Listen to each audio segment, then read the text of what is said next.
টাকি পৌরসভার কাউন্সিলর মনোরঞ্জন পাত্রকে ঘিরে গুরুতর অভিযোগ ও পাল্টা অভিযোগে উত্তপ্ত হয়ে উঠেছে হাসনাবাদ এলাকার একাংশ। এলাকার এক প্রাক্তন বিএসএফ কর্মী স্ত্রী অভিযোগ করছেন, তারা দীর্ঘদিন ধরে কাউন্সিলরের বিরুদ্ধে এলাকার বিভিন্ন অপরাধমূলক কাজকর্মের প্রতিবাদ করে আসছিলেন। সেই সূত্রেই গত 2024 সালের সেপ্টেম্বর মাসে প্রকাশ্যে প্রতিবাদ জানানো হয় বলেই তাদের দাবি।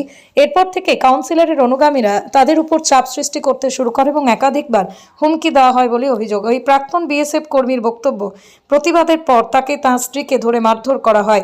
এই ঘটনার পর থানায় লিখিত অভিযোগ জানাতে গেলে পুলিশ তার অভিযোগও নেয়নি। অন্যদিকে কাউন্সিলর মনোরঞ্জন পাত্রের ঘনিষ্ঠ মহলের বক্তব্য, তার বিরুদ্ধে আনা অভিযোগ সম্পূর্ণ মিথ্যা এবং ব্যক্তিগত রাজনৈতিক কারণে তাকে ফাঁসানোর চেষ্টা চলছে। তারা উল্টোই প্রাক্তন বিএসএফ কর্মীর বিরুদ্ধে এলাকায় অশান্তি ছড়ানোর অভিযোগ তুলেছেন। তবে এ বিষয়ে এখনো পর্যন্ত পুলিশের পক্ষ থেকে বিস্তারিত কোনো মন্তব্য করা হয়নি। পুরো ঘটনা ঘিরে একদিকে যেমন শ্লীলতাহানিরও গুরুতর অভিযোগ উঠেছে, অন্যদিকে তেমনি পাল্টা অভিযোগ ও বিক্ষোভ এলাকায় উত্তেজনা তৈরি হয়েছে। 12 নম্বর ওয়ার্ডের কাউন্সিলর মনোরঞ্জন পাত্রর নামে যে অভিযোগটা এনেছে তার জন্য আমরা আজকে বিক্ষোভ দেখাচ্ছি। আমরা শাস্তি চাই, জবাব চাই। ওনার বউ হচ্ছে দীপক দাস আর হচ্ছে শ্রাবন্তী দাস, এর নামে আমরা জবাব চাই, আমরা বিচার চাই, বিচার চাই। এর জন্য মানে একদম মেরে ধূলিসাৎ করে দেওয়া দরকার। এইরকম লোক, নোংরা লোক। আমরা একটু বাচ্চা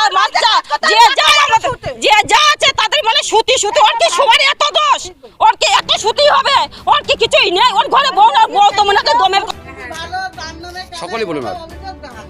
আমরা সবাই জানি আমাদের কাউন্সিলর খুবই ভালো।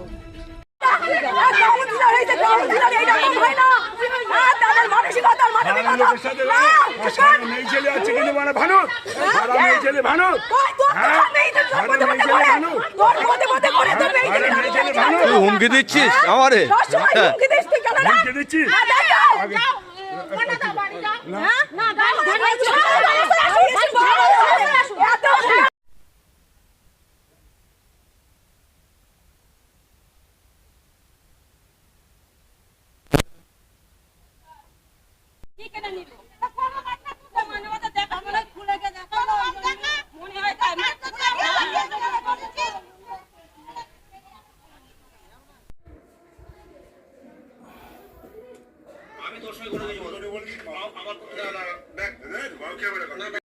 এটা কি? আর এই যে ঘুষি মারছেন মুখে ক্যামেরাতে, আপনি আগে ছবিটা দেখবেন, বুঝলেন? ইনি এরকম কাজ করতেই পারে না। আজকে কাউন্সিলর বলে চিনিস না, আমরা জন্ম থেকে ওনাকে চিনি, আমাদের দাদার মতন।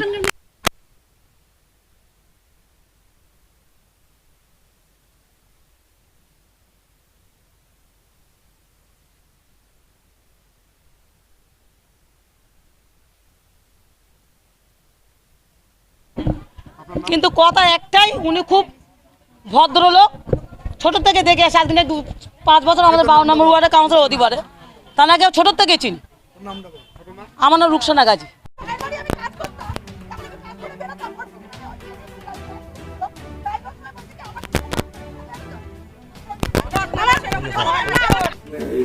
আমার ওয়াইফ সমস্ত লেখা আছে।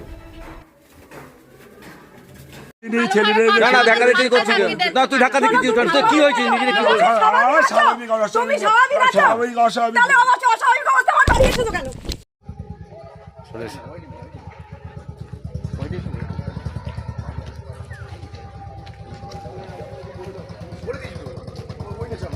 আইন শৃঙ্খলার অবনতি কোন পর্যায়ে পৌঁছিয়েছে যে একজন পাতি কাউন্সিলর এরকম দুঃসাহস দেখাচ্ছেন?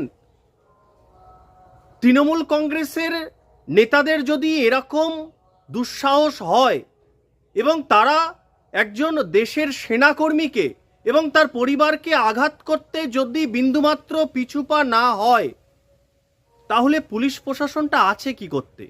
পুলিশের কাজ কি কেবল বিজেপি কর্মীদের ওপর মিথ্যা মামলা দেওয়া আর বিজেপির শান্তিপূর্ণ আন্দোলনে হামলা করা?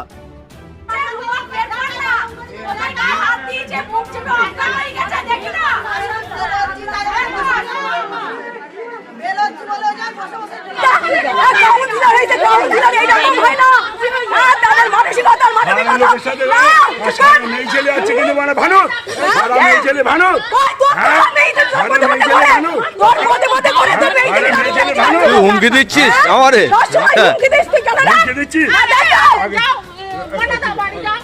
না